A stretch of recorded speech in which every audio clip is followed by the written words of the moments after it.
Obligatory disclaimer for our audience. The following story is a work of fiction for entertainment purposes. Although set within a real historical context, the characters and dialogues are fictional and do not represent factual or documentary accounts. Have you ever stared into the abyss of a gray horizon and felt the sheer crushing weight of a ghost watching you back? Have you ever wondered how the course of human civilization could hang by a single thread, a bolt, a rudder, a momentary lapse in a captain's judgment? We like to tell ourselves that history is a series of inevitable victories, a steady march of progress where the good guys were always destined to win because their cause was just. But I was there, and I can tell you that destiny is a lie we tell ourselves to sleep at night. In the spring of 1941, destiny didn't exist. There was only steel, cold water, and the terrifying realization that we were being hunted by a god of war. They called it the Bismarck. To the world, it was the pinnacle of naval engineering. 50,000 tons of aggressive intent clad in Krupp cemented armor. To those of us standing on the rain-slicked decks of the Atlantic Fleet, it was a shadow that threatened to extinguish the light of the free world forever. How does a single ship become a nightmare that keeps an entire empire awake? How does a masterpiece of technology, designed to be unsinkable, carry within it a flaw so subtle that it felt like a cruel joke from the heavens? My name is just a footnote now, buried under decades of dust and the quiet hum of a veteran's home. But back then, I was a young American officer attached to the British Royal Navy as a special observer. Officially, the United States was a neutral observer, a titan sleeping behind an ocean of isolationism. But beneath the surface of diplomacy, there was a frantic pulse of cooperation. Roosevelt knew what was coming. I was sent to learn the reality of modern naval warfare, to see the face of the enemy before he knocked on our own door. I remember the smell of the HMS Prince of Wales, a mixture of stale tea, diesel fuel, and the metallic tang of fear. It was a heavy, suffocating atmosphere. We weren't just sailors. We were watchers of the wall. And the wall was about to crumble. When the reports first started filtering in about a massive silhouette leaving the Baltic, a silence fell over the bridge that I can still feel in my marrow. We knew it was her. The fascination we felt was a poisonous, seductive thing. You couldn't help but admire the Bismarck's lines. She had a terrifying grace, a predatory elegance that made our own ships look like relics of a slower, kinder age. She was the Reich's ultimate statement of defiance, a steel leviathan built to sever the jugular vein of Great Britain, the Atlantic supply lines. The Atlantic in May is not a place for men, it is a place for monsters. The sea was a churning cauldron of slate-gray peaks and foam-white valleys, tossing our destroyers around like corks.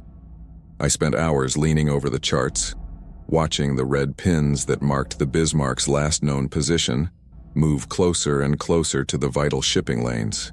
Every pin represented 1,000 lives, 1,000,000 tons of food and fuel, the very breath of a dying England. The psychological weight was immense. It wasn't just the tactical threat, it was the myth.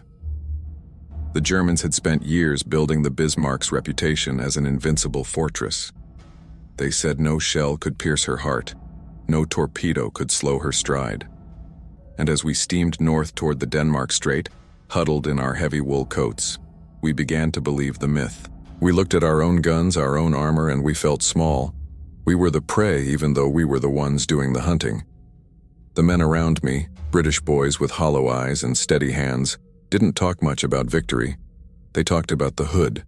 They talked about the pride of the Royal Navy, the ship they all thought was the greatest in the world, and how it was currently steaming toward a collision course with a monster that had been designed specifically to kill it. I remember standing on the wing of the bridge as we entered the mist of the strait. The ice was starting to form on the railings, and the wind bit through my uniform like 1,000 needles. We were blind. Radar was a flickering, temperamental ghost in those days, and every echo on the screen sent a jolt of adrenaline through the crew. We knew she was out there, somewhere in the white shroud of the fog, her 8 15-inch guns leveled and ready to turn our world into a fireball. The tension was so thick you could taste it, a copper flavor in the back of your throat. Every creak of the hull sounded like a footstep. We were moving into a trap of our own making, chasing a phantom that had the power to change the outcome of the war in a single afternoon. If the Bismarck broke out into the open Atlantic, she wouldn't just sink ships. She would sink the morale of the Western world. She would prove that the new order was here, and that the old ways of oak and iron were over. We were the last line of defense, a collection of tired men on aging ships standing between a predator and its lunch. And then, through the veil of the mist, the first report came in. Visual contact. 2 words that stopped the hearts of everyone on board. The hunt was over, and the slaughter was about to begin. The sound of the Bismarck's opening salvo was not merely a noise. It was a physical alteration of reality. Miles away, aboard the Prince of Wales, we felt the vibration before we even heard the roar. A deep tectonic shudder that seemed to rise from the very bowels of the ocean itself. When the sound finally hit us, it was as if the sky had been torn in half by a giant's hand.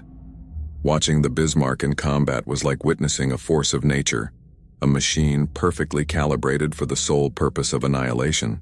Its gun turrets, each weighing as much as an entire destroyer, rotated with a hypnotic mechanical ease, spitting tons of incandescent steel toward the horizon with terrifying precision.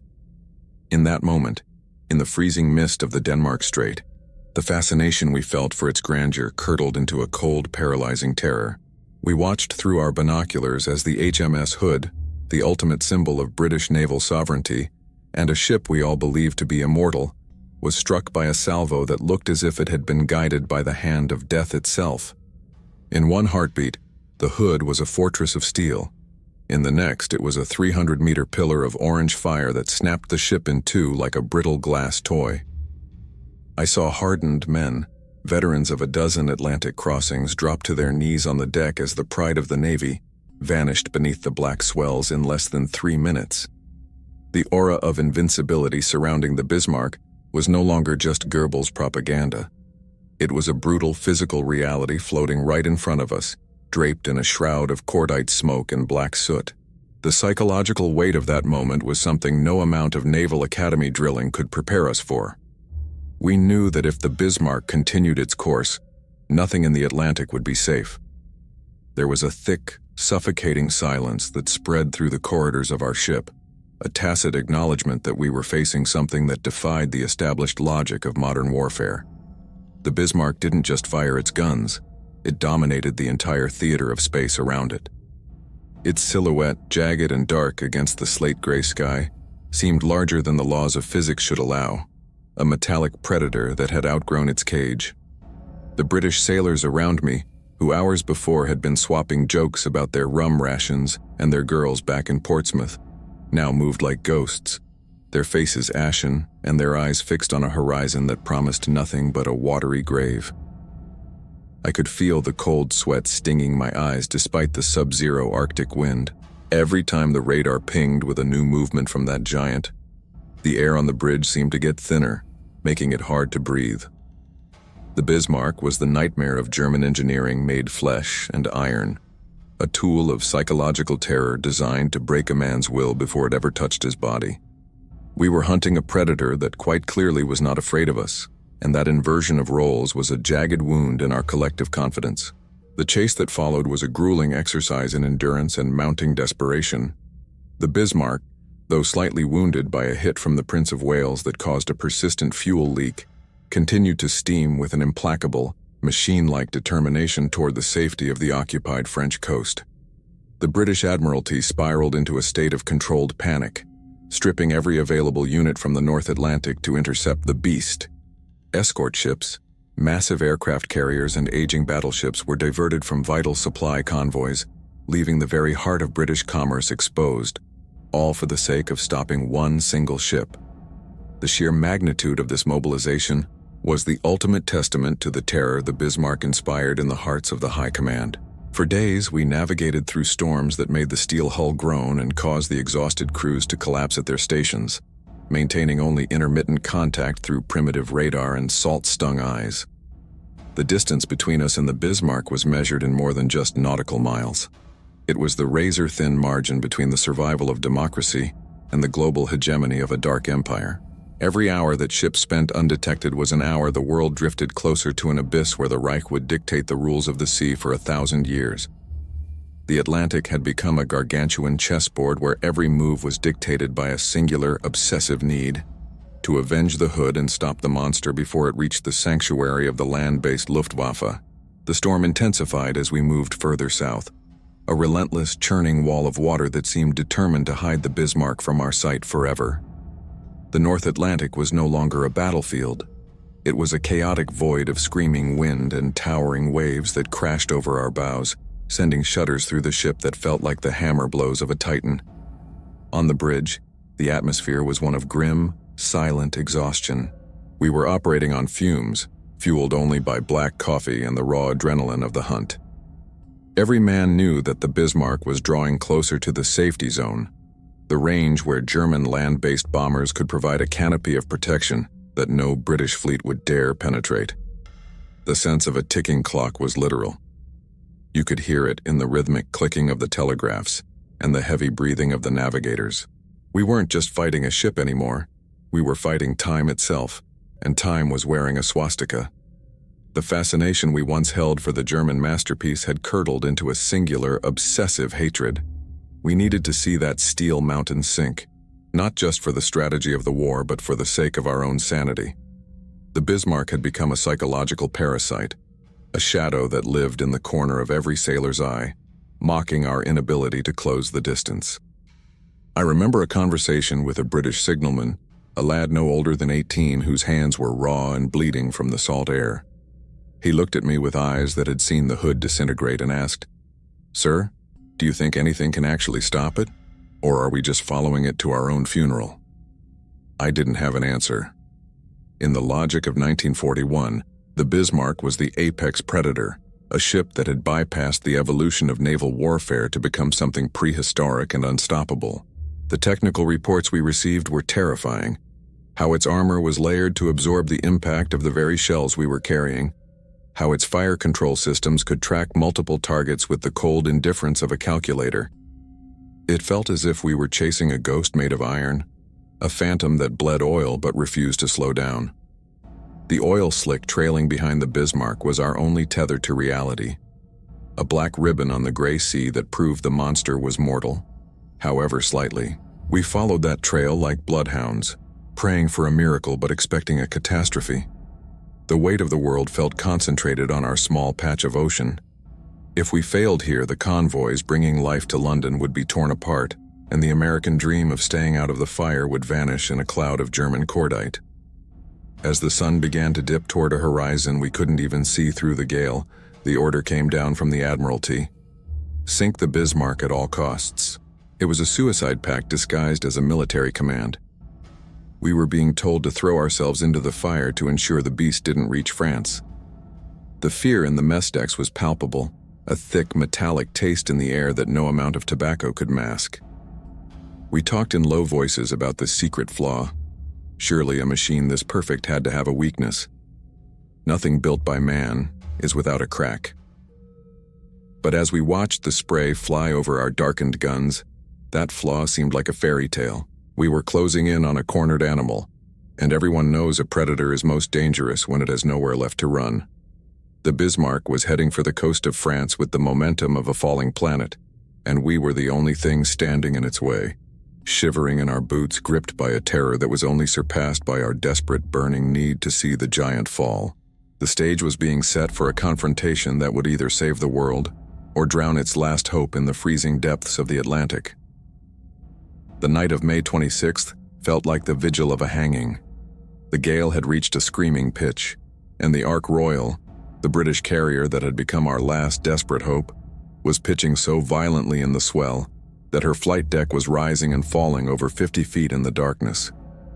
I stood on the bridge of the escorting cruiser, watching the silhouette of that carrier through the salt spray, thinking it was madness to even attempt a launch. No sane pilot would fly in this. But sanity had left the Atlantic the moment the Hood went down. These were the hours where the secret Flaw ceased to be a myth and became a matter of life and death. The British were preparing to launch their swordfish biplanes, clumsy, open cockpit relics of a bygone era, I remember looking at those planes and feeling a sense of profound pity. They looked like toys made of sticks and string compared to the bristling modern armor of the Bismarck. It felt like sending a flight of sparrows to stop a hurricane. The pilots, their faces smeared with grease and their eyes wide with the realization of the odds, climbed into their seats while the deck beneath them danced on the edge of the abyss. There was no glory in that moment, only the raw, shivering reality of men doing what had to be done because there was no one else left to do it. The psychological tension aboard our ship reached a breaking point as the engines of the Swordfish roared to life, a thin, sputtering sound against the howling Atlantic wind.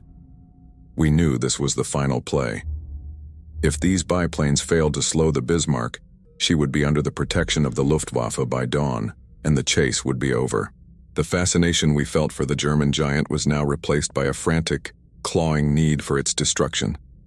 Every man on our deck was leaning into the wind, eyes straining toward the horizon, silently pleading for those stringbags to do the impossible. We watched them lift off, disappearing into the black maw of the storm like ghosts. The silence that followed their departure was heavier than the gunfire. We waited in the dark, the only sound being the crashing of waves and the frantic beating of our own hearts. It was the longest hour of my life. We were caught in a vacuum of uncertainty, knowing that somewhere out there in the freezing void, a handful of men in canvas planes were diving into a wall of fire that should have wiped them from the sky. We were waiting for a miracle to happen in a world that seemed to have forgotten the meaning of the word. Then, the radio crackled. The reports were chaotic, static-filled shouts of contact and torpedoes away. But the most vital piece of information came through like a bolt of lightning. Enemy ship turning in circles. At first, we didn't believe it. How could a ship of that magnitude, a masterpiece of German engineering, be defeated by a single hit? But the report was true. One of those antiquated torpedoes dropped from a plane that looked like it belonged in a museum had struck the Bismarck in the one place it couldn't afford to be hit, the steering gear. The rudder was jammed at a 15-degree angle. The secret flaw wasn't a hole in the armor or a failure of the engines. It was the simple mechanical vulnerability of a rudder that could not be repaired in a high sea. The giant was crippled. The Predator was now a prisoner of its own momentum, forced to sail in a slow, agonizing loop toward the very fleet that was thirsting for its blood. The realization spread through our crew like a wildfire. The fear that had paralyzed us for days suddenly transformed into a grim, predatory resolve. The Bismarck wasn't invincible. It was a wounded animal, and the hunt was finally coming to an end. As the moon broke through the clouds for a brief, haunting moment, we saw the truth of it. The mighty Bismarck was no longer running for France. She was coming right for us. The dawn of May 27th did not bring light. It brought a cold, spectral grayness that seemed to bleed out of the iron sky. As the mist thinned, the Bismarck finally emerged from the gloom, and for the first time, we saw the giant for what it had become. It was no longer the pristine, terrifying predator of the Denmark Strait. It was a jagged, blackened ruin, listing slightly but still moving, still defiant. The fascination we felt was replaced by a somber, heavy awe. Even crippled, even forced into that pathetic circular path by its jammed rudder, the ship looked like a mountain that had decided to go to war. It loomed on the horizon, a monument to a dying ideology, waiting for the end with a mechanical stoicism that chilled us to the bone. Every sailor on our deck was silent, gripped by the gravity of what was about to happen. We were no longer just men on a ship. We were witnesses to an execution. The psychological weight of the past 3 days had compressed into this singular moment of confrontation. We were terrified of its lingering power, yet we were driven by a desperate, almost religious need to see it extinguished. The monster was cornered, but it still had teeth, and the Atlantic seemed to hold its breath as the range closed. The first shells from the King George V and the Rodney screamed over our heads with the sound of freight trains tearing through the air. The battle, if you could even call it that, was a brutal, one-sided slaughter. We watched as the Bismarck's superstructure was systematically dismantled by 16-inch shells. Orange flashes erupted across its deck, sending plumes of sparks and jagged steel high into the air. Yet, even as its masts toppled and its funnels were shredded, the Bismarck fired back. It was a staggering display of defiance. One by one, its massive turrets fell silent, their barrels warped or their crews incinerated, but the ship refused to sink. The fascination returned then, twisted and dark. How much could a single vessel endure? It was a masterpiece of Krupp steel, a fortress that seemed to mock the very concept of destruction. We were pounding it with enough ordnance to level a city, and yet the black hull remained stubbornly afloat, a defiant island in a sea of fire. The fear of the Bismarck had turned into a grim respect for the men trapped inside that burning furnace, fighting for a lost cause inside a masterpiece that had become their coffin. The air was thick with the suffocating stench of yellow cordite and burning oil, a smell that I can still taste when I close my eyes today. We watched through binoculars as the pride of the German Navy was reduced to a floating scrap heap. There were no cheers on our bridge. There was only a heavy, exhausted sense of duty. The secret flaw that jammed rudder had delivered the giant to us, but the giant was making us pay for every inch of its soul. We saw silhouettes of men jumping into the freezing, oil-slicked water, tiny black dots against the massive, scorched hull. The grandeur of naval warfare, the maps and the pins and the strategic maneuvers, had vanished, replaced by the raw, shivering reality of mass death. The Bismarck had terrorized our dreams for a week, and now, watching it burn, we realized that the nightmare was ending not with a bang, but with a long, agonizing groan of twisting metal. The ship that had almost won the war for the Reich was now a silent, flaming wreck, drifting aimlessly as the Royal Navy moved in for the final, merciful blow. We were finishing a job that had cost the lives of thousands, and the weight of that responsibility felt heavier than the armor plate itself. The final hour of the Bismarck was not a spectacle of war, but a descent into a mechanical purgatory. By 10:00 a.m., the great ship had ceased to be a combatant and had become a target, a massive, floating anvil being struck by the relentless hammers of the British fleet. From my vantage point, the fascination was replaced by a gut-wrenching horror. You could see the internal fires glowing through the shell holes in her side, turning the ship into a translucent lantern of death. The Rodney had moved in so close that her massive shells were hitting the Bismarck at a flat trajectory, literally peeling the armor off the hull like the skin of a fruit. We watched as the main bridge, the brain of the giant, was vaporized in a single hit. There was no one left to steer, even if the rudder had worked. There was no one left to command, even if there had been a plan. It was just a slaughter of steel and flesh. The psychological impact on us, the observers, was profound. We had spent days fearing this machine, attributing it with supernatural malice, but seeing it broken and bleeding oil made it feel tragically human. It was a masterpiece of human ingenuity, being unmade by the very violence it was designed to inflict. As the order was given for the cruiser Dorsetshire to move in and deliver the coup de grace with torpedoes, a strange stillness seemed to settle over the Atlantic. Despite the thunder of the remaining guns, the Bismarck began to list heavily to port, her deck edge dipping into the freezing water she had once hoped to rule. I remember the sight of the German sailors, hundreds of them, clambering over the jagged remains of the railings, sliding down the oil-slicked hull into a sea that offered no mercy. There was no triumph in our hearts as we watched them. We knew that for every German boy gasping in that icy brine, there was a British mother still mourning a son lost on the Hood. The cycle of destruction had reached its zenith. The secret flaw, that singular point of failure in the rudder, had led this Titan to this exact coordinate in the waste of the ocean to die. It was a sobering realization of how fragile even the mightiest empire's tools truly are. The fascination with the ship's power had been replaced by a grim lesson in the futility of seeking total dominance through iron alone. The ship didn't just sink, she seemed to surrender to the gravity of her own sins. At 10:39 a.m., the Bismarck rolled onto her back, her keel exposed to the gray sky for one final mocking moment before she slid stern first into the abyss.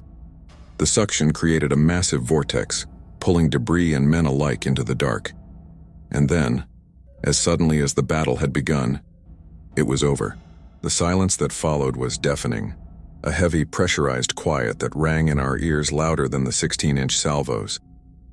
We began the grim task of pulling survivors from the water, But the threat of U-boats in the area forced us to abandon the effort all too soon, leaving hundreds to the mercy of the Atlantic. It was a brutal ending to a brutal chase. The ship that had terrorized the world, the Leviathan that had almost severed the lifeline of freedom, was now a memory falling through 3 miles of water to the silent floor of the ocean. We stood on the deck, covered in salt and soot, looking at the empty patch of sea where a god of war had just been, feeling the sudden cold weight of a world that would never be the same again. The days following the sinking were a blur of cold rain and the hollow ache of survival. As we steamed back toward port, the fascination that had once gripped us, the obsession with the Bismarck's speed, its armor, and its terrible guns, began to transform into a heavy, reflective silence. We had won. The secret Flaw had been exploited. The monster was at the bottom of the sea, and the Atlantic lifeline remained open. But as I sat in the officer's mess watching the coffee ripple in my cup with the vibration of the engines, I realized that we hadn't just witnessed a naval victory. We had witnessed the end of an era. The Bismarck almost won the war not because it was a ship, but because it was a shadow that hung over the heart of every free man. It represented the terrifying possibility that technology and malice could outrun courage. Yet, in the end, it was brought down by a combination of a primitive biplane, a jammed rudder, and the sheer exhausting persistence of men who refused to quit. The giant was dead, but the cost of its life was etched into the weary faces of every sailor on that fleet. Now, as I sit here in the quiet of my old age, I often look at the ocean and think about those men, on both sides, who were swallowed by that gray waste. The Bismarck was a masterpiece, yes, but it was a masterpiece built for a world that no longer exists. It was the last gasp of a time when we thought bigger was always better, when we thought steel could protect us from our own failings. The flaw that led to its doom wasn't just in the rudder. It was in the arrogance of believing that anything is truly invincible. History has a way of finding the weak spot in every empire, the hidden crack in every fortress. We learned that lesson in the spray and the fire of May 1941, and it's a lesson the world would do well to remember. The sea is a great leveler. It doesn't care about flags or ideologies. It only knows the weight of the iron and the souls of the men who sink beneath its waves. The story of the Bismarck is more than a documentary of a battle. It's a testament to the unpredictable nature of fate. We came so close to a different world, a darker world where that ship ruled the waves and the light of democracy was snuffed out. Whenever you see a ship on the horizon or hear the wind howling through the rigging, remember the hunt. Remember the swordfish pilots flying into the storm, the sailors shivering in the dark, and the giant that almost broke the world. History is not just what happened, it's what almost happened, and the thin line of courage that kept the darkness at bay. The Bismarck lies silent now, 3 miles down in the crushing dark, but its echo still rings in the ears of those of us who were there to see it fall. If this journey into the heart of the Atlantic has moved you or changed the way you look at the heroes and horrors of the Second World War, please consider subscribing to the channel. Your support is what allows us to keep exploring these deep, forgotten waters of our shared past. Don't forget to comment below with your impressions. Do you think the age of the battleship ended with the Bismarck, or was it over long before the first shot was fired? Let's keep the conversation alive. Thank you for watching.